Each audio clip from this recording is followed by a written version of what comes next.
This is the third part of my translation of book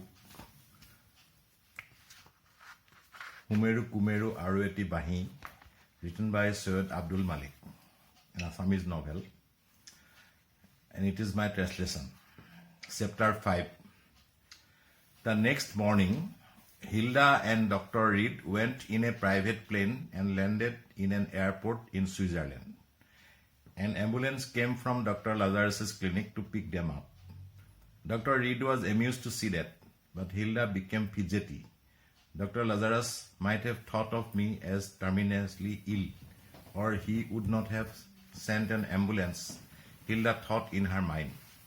The ambulance took them to the gates of the famous clinic of Dr. Lazarus, named Vivarium. Dr. Lazarus would be available only after a 3 hours wait. He had other important assignments. Therefore, they rested for half an hour in the reception room and then went to a small hotel nearby. Their room was already kept ready. It was not lunchtime yet. They took cold coffee and browsed through an English newspaper from the table.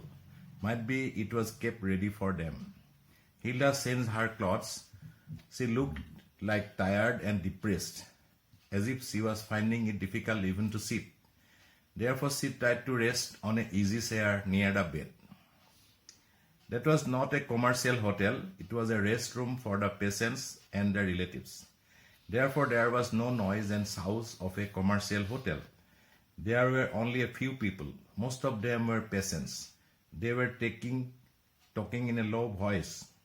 However, there was no signboards requesting silence. Yet people were careful in their walks, talking in soft, low voices, or remain silent, as if it was only a part of the clinic of the doctor and not a hotel. People were silent as they thought noise and sound pollution was not good for health. The climate was clear. A soft white layer of ice was seen over the top of a distant hill. The sunshine was not sharp. It was rather sweet. The road below had 2 rows of trees alongside it. A few cars passed without much noise through that road from time to time. School children were walking the road with their bags on their backs. Their laughter and chatting swelled in the air. Hilda became sleepy. The whole situation was a bit sad due to some silent moments. Dr. Reed also felt very lonely. Time passed by slowly. Dr. Reed observed his watch from time to time. He was restless as the time of appointment was nearer. Hilda was leaning on the chair nearby, as if she was sleeping untimely. Then suddenly a uniformed man came out from inside and greeted them and informed that Dr. Lazarus is coming. Hilda, Dr. Reed awakened her. She opened her eyes. Dr. Lazarus has come. Get up. Hilda straightened in the chair and looked to her watch. It was the exact time. Dr. Lazarus came into the room. He put forward his hand and greeted both of them.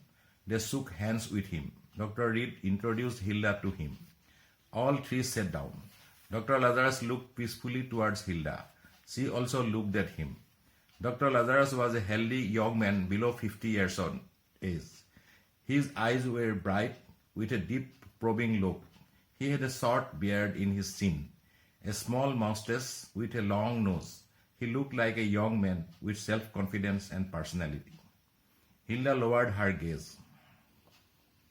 You have to come into the clinic with me, Dr. Reed. You have to wait here for some time.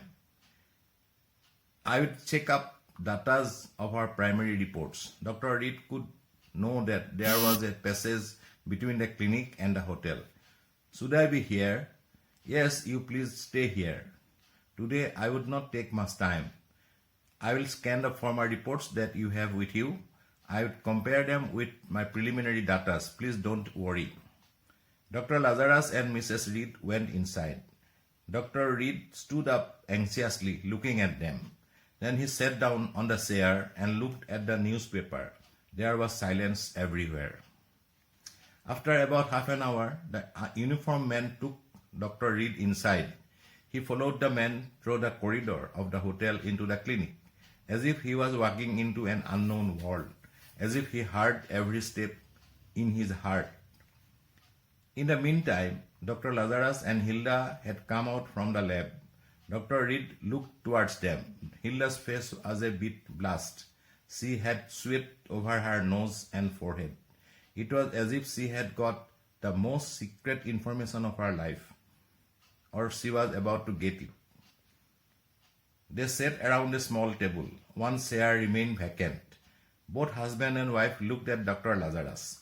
He was grave and nonchalant, as if the door of a Pandora's box would open up and diamonds or any other things inside would come out. Only a few moments. Dr. Lazarus slowly told Dr. Reed, "You are a famous scientist. You know about the good and bad forces of nature well. You are becoming successful in acquiring energy from the nature to make an all-pervading destructive weapon. You must be congratulated." Dr. Reed could see his heartiness, yet he took it as a casual remark. He only replied, "Thanks." Dr. Lazarus spoke again after a moment. "Please observe the town at the foothill. There are houses of different colors and sizes and costs. They are collectively forming the township. Many people had constructed those houses at different times with different designs. Every house has something special. The builders had their dreams weaved into each of them, is not it?" Dr. Reed nodded. Dr. Lazarus went on, "If one of those houses broke down, one's dream is shattered. All the people in that town would be affected." Dr. Lazarus' talk was like a college teacher lecturing his students. If one ordinary bomb is thrown into the town, it would be destroyed. Is not it, Doctor? Dr. Reed again nodded approvingly. Hilda looked wonderingly at Dr. Lazarus to find the context of his words. "I took diploma as a physician at the age of 28. After that, for 20 long years, I am fighting with the enemy of the life. How beautiful is life! How priceless! We cannot realize it until that point when it goes to the brink of death. A very minute change in the nature might destroy that life. A small difference might spell doom to life. Is not it true, Mrs. Reed?" Hilda did not say anything. She listened to his words speechlessly. His antics was like Dr. Munn's, asking an approval after a talk. He did not wait for their answers. Dr. Reed was wondering why Dr. Lazarus was not divulging the point directly to them and rather going in a roundabout way. Dr. Reed lit a cigarette, taking his permission. Dr. Lazarus again told them, "Yesterday you might have met famous biologist Dr. Wilhelm Mann at Hotel La Jessica. He is much older than me in age, but I also studied in the same institute. We were conducting same types of researches as students, but we changed our paths soon afterwards. His field was to discover killer germs and to breed them in the lab. I was trying to destroy those germs and ways to get rid of them. Dr. Mann is happy in his research. He has been successful in arriving at discovering those deadly germs. I am doing research to eliminate those invisible germs. Those germs create aberrations in humans and destroys living cells. I am trying to discover those causes and formulate ways to counter it. Are you not understanding my point?" Dr. Lazarus stopped to ask them. "A little. Are you not speaking those in context of Hilda's illness? Will you mind to give your opinion about her ailments?" "Yes, I am coming to that. From the preliminary tests, the former reports of her ailment seems to be the same. However, I have more tests to do."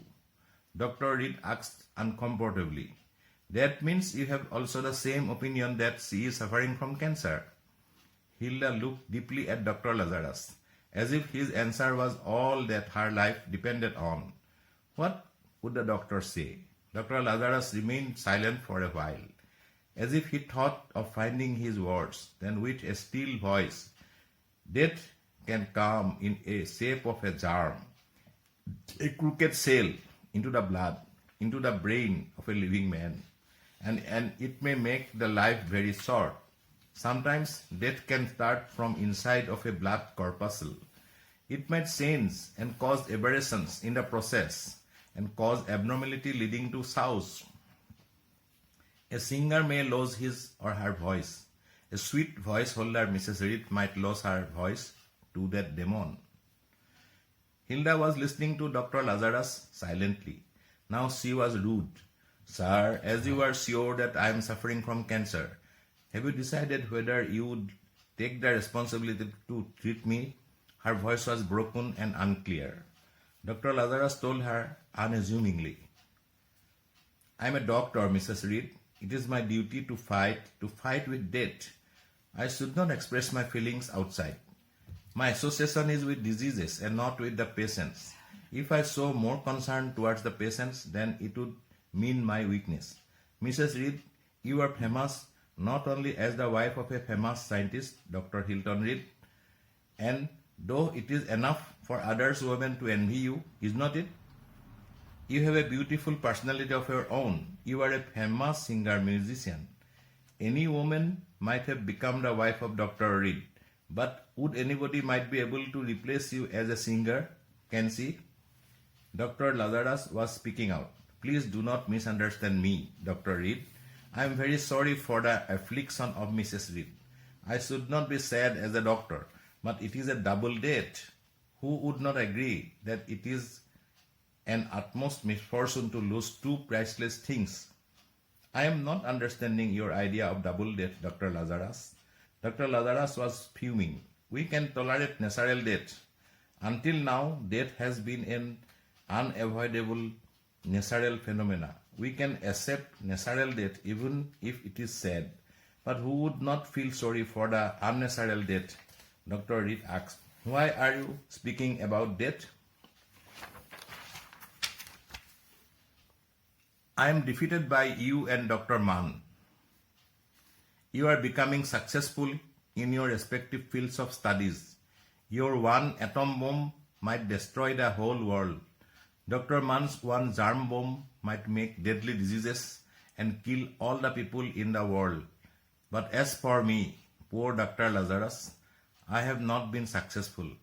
You can finish off all living beings in this world with your valuable researches, whereas myself has been unable to defeat the aberration of a single cancerous cell.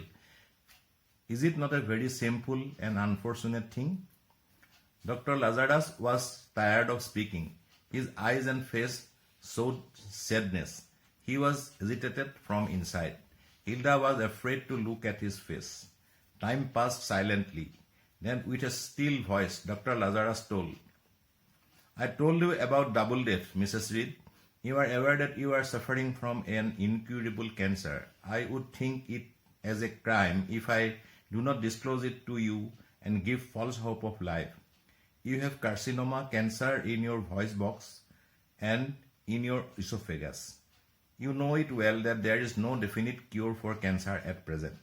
Drugs might reduce its intensity but cannot cure it completely. Myself and my colleagues are trying hard to evolve its cure. But we are not yet successful. There are lots of new instruments and many operative treatments are evolving. Rays are given. But we cannot claim that we have defeated this demon. We are not being able to give back people's health. That is our defeat. When death enters into our blood cells, destroys it, we cannot reverse or control that state. I am hopeful. One day would come when we can counter cancer. But our life is very short. We would not survive until that time. There would be no Mrs. Reed. I would die with a pang of defeat. Will not it be a defeat of myself when I cannot save the promising voice of a singer? Is not it a defeat? Will you say that there is no difference between Hilda or Mrs. Reed as a singer? If I cannot save your beautiful voice, or from the cruelty of death, what is left of me as a doctor? If I cannot win over a tiny cancerous cell or control unnatural proliferation of the cancerous cell, what is the result of my research or toil? Helplessly, Dr. Lazarus got up from the seat, then came near Mrs. Hilda. Are you afraid, Mrs. Herbert Reed? Mrs. Reed, please do not fear. I would not allow easily the uncontrollable cancerous cells in your blood and body to lead you to death. I would fight teeth and bone. I would fight with all my energy and know-how. Life must win over death. Please do not worry, Dr. Reed. You please leave Mrs. Hilda Reed with me. I respect human life. I think it as precious. I congratulate the effort to protect life. Dr. Wilhelm Mann and yourself are doing research to destroy human life. It is easy to destroy anything. So you would be successful. To protect life and to create it is not easy. Your one atom bomb might kill lakhs of people within a moment. Those lives are not less valuable than your wife's. They are equally priceless. You are coming to me asking for your wife's life. I am satisfied. Don't you now think that the life of Hilda is more valuable than the atom bomb of yours and the germ bombs of Dr. Mann? Many times more valuable. Dr. Reed stopped. He was trying to understand the excited words of Dr. Lazarus. The whole atmosphere was gloomy. A cry was heard. Both Dr. Reed and Lazarus turned towards it. Hilda was sobbing. Teardrops were falling from her eyes. Why are you crying? What happened to you? Dr. Reed asked her, coming near. Hilda told in a broken voice, I want to live. I don't want death. Dr. Lazarus, I want life. Dr. Lazarus tried to comfort her. I am very sorry, Mrs. Reed. You are hurt by my words. But you may be rest assured that I would fight with all my might and try to cure you. I would try to defeat the enemy of you and mine. Still sobbing, Hilda was asking with a broken voice, why Dr. Reed and Dr. Mann cannot cure me? Both of you are enemy of life. All your efforts are made against the living things. It is a naked conspiracy which is very dangerous. As Dr. Lazarus has told, you never think my life more important than one of your damn atomic bombs. You cannot think. I would not stay here, Dr. Lazarus. You need not try to save me. I will have doubled it. Let it be so. Dr. Lazarus came near her this time and placed her hands in between his own hands and told like an old man to a small child, if you do that, you would ignore life. Mrs. Reed, Dr. Reed gives importance to your life. He therefore has taken you to me. I only hope that Dr. Reed and Dr. Mann would also give the same importance to the lives of other people. Is it an exaggerated hope, Dr. Herbert Reed? He looked at his watch and then told, we have to go to the lab. Mrs. Reed, the results of your samples are ready. Blood is the essence of life, but it might also carry the cancerous sources. How nature is so mysterious and explicable. Dr. Reed asked helplessly, what advice you want to give me now, Dr. Lazarus? Mrs. Reed would say, stay here in my clinic vivarium. Vivarium is a small ocean where tiny fishes live, where life is protected. Do you understand? Dr. Reed told, with much hope and confidence, Hilda has come here in hope of getting a treatment to get her life back. I know you are a perseverer. You will be successful. You will win. Dr. Lazarus looked towards both of them. Then he told, you might not know that my father was a high military officer. He died in the Second World War near the border of Austria. Dr. Wilhelm Mann's father, Mr. Frederick Mann, was also a Navy commander. He also died in the war. I do not know what your father did. He was a brigadier. He also died in the Second World War. Yes, it is true. All three of us are children of soldiers. Our fathers had offered their lives in the war. Who gained from it, they or us? They are children. I hate wars. I like life. I adore it. Oh, let's go to the lab. It's time. Dr. Lazarus got up from his seat. You might have disliked me. Let it be. I spoke out my heart out of frustration. You are a world-famous scientist. It is because of that I would not have told those things to an ordinary man. Son of a soldier, I became a doctor. But it is not necessary that to protect life, everyone should be a doctor. We only have to learn to love life in order to save it. Please come, Dr. Reed. Hilda asked with a doubt. Doctor, would I live? Will I be okay? Dr. David Lazarus laughed like an energetic young man. If Dr. Herbert Reed does not throw an atom bomb on my vivarium, and if Dr. Wilhelm Mann does not place a germ bomb here, I would protect your life, Mrs. Hilda Reed. The life is undefeatable. For your sake, to bring you back to life, I would fight on. If you want life, you will have to come to me, Dr. and Mrs. Reed. Dr. Lazarus went inside vivarium with Mrs. Reed. Like a defeated commander, Dr. Reed came down the staircase of Dr. Lazarus's clinic, lowering his head, as if there was nothing left for him to do. It ends the novel. It is strange how Malik Sahib has predicted germ bomb, germ warfare, atomic warfare, and wrought against apartheid. These are all, apartheid is now past, but he wrote this book more than 50 years ago when there was apartheid. Thank you for listening.